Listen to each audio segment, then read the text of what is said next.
After 7 months away, after all of the virtual GPs, all of the sim racing, Formula One was finally back for real this time, and yeah, it really delivered. That race definitely was worth the wait. It was amazing, thoroughly entertaining, and it was also a race of attrition.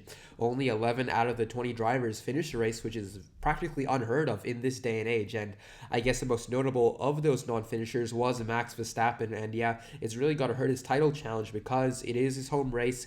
Red Bull were suited to this track. He won the last 2 years, so he's really good on this track. And yeah, in a shortened season like this, that is a costly haul of points that he lost. He almost certainly would have got a podium.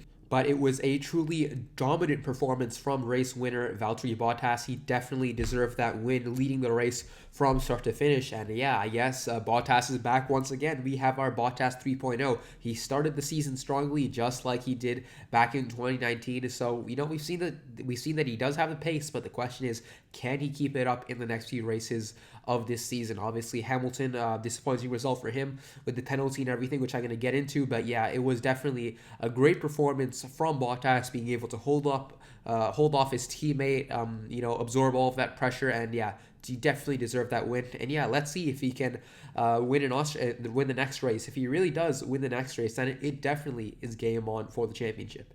P2 was Charles Leclerc, and I think for me, he definitely is my driver of the day. So much happened in this race, but I think his performance really went under the radar, especially after yesterday when Ferrari were the center of attention for all of the wrong reasons. I guess now that they have a legal engine, they lost a lot of their performance, qualifying 7th and 11th, but the fact that Leclerc could get that dog of a Ferrari up to P2, despite all the incidents, you have to be there at the end to pick up the points, and he made all the right moves. You really can't fault him for anything in that race. So that was an Alonso-esque performance, getting the maximum out of that car. And yeah, I think, if he keeps this up, this can be an Alonso 2012 if he just squeezes everything out of that car, doesn't make mistakes. And yeah, let's see. Hopefully Ferrari improves their car. But yeah, Charles Leclerc definitely got everything that he could have out of the car in this race.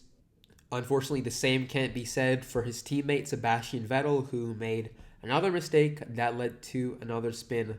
And yeah, it just more deja vu. I've always been someone to defend Vettel, but it comes to a point where eventually he's got to start performing and show Ferrari that they made the wrong decision by replacing him with Sainz. And yeah, I guess the car probably wasn't great. It was probably very difficult to drive. But then when you see his teammate up in second, there's just a lot of question marks. So I'm not quite writing off Vettel for this season, but yeah, he really needs to turn things around in the next race.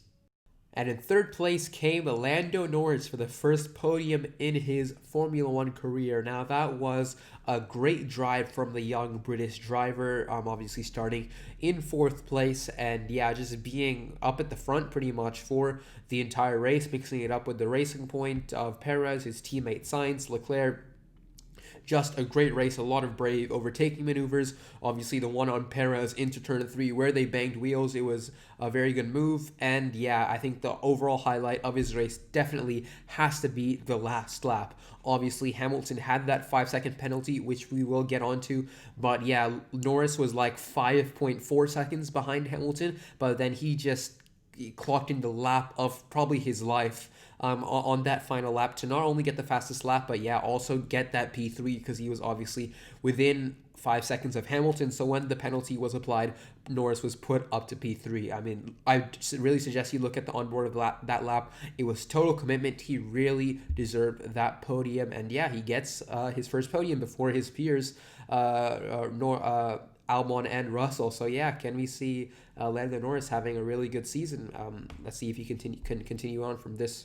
But let's get on to the biggest talking point of the race, which was when, with 2 laps to go, Alex Albon, who was running in third, attempted a move on Lewis Hamilton into turn 4, and Albon was on the outside, Hamilton was on the inside, but then Hamilton understeered wide, his front left collided with Albon's rear right, and just like Brazil 2019, Albon was sent the wrong way and tumbled down the order. He could have won that race, but ended up down in like 11th or something. I'm not 100% sure.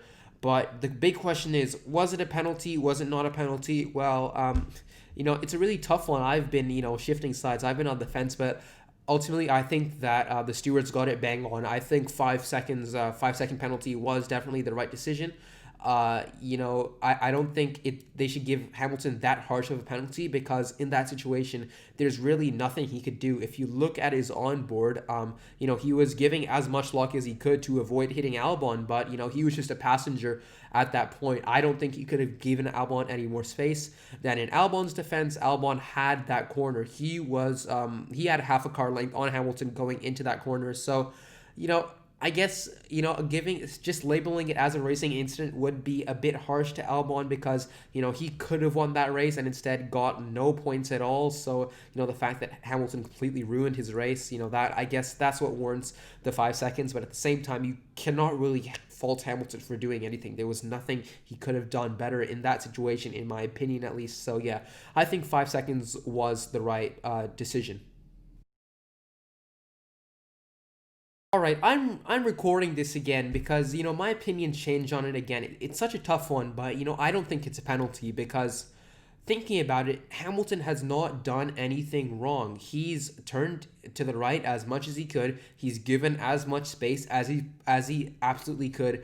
I think that Albon even had a bit more space. He could have been a bit more to the left to avoid Hamilton, and Hamilton wouldn't have even seen Albon until they were alongside. By then, it's already too late. So I think it's a racing incident because no one has really done anything wrong. It's unfair to penalize a driver if they haven't done anything wrong and they've done everything they can to avoid the incident, regardless of what happened to Albon, regardless of, that he lost all those places. Hamilton really tried to avoid that. That was not intentional to take Albon out. And yeah, you really shouldn't penalize a driver for that. That's a racing incident. Two drivers racing hard. I do not think that warrants a penalty. Final decision, by the way. But looking further down the order, I think, for Racing Point, I think it was a bit of a poor showing because, they had so much pace this weekend with their pink Mercedes. But yeah, like midway through the race, I thought that, if there was going to be a surprise podium, I thought it would definitely be Perez, but he ended up in P6 overall, still a solid result. But I think they would be they're left a bit wanting in that situation. And Stroll having retirement, that's been unfortunate. I was looking forward to seeing what he could have done because he's obviously very good in the races. I think he would have been a big factor. Let's see what else happened.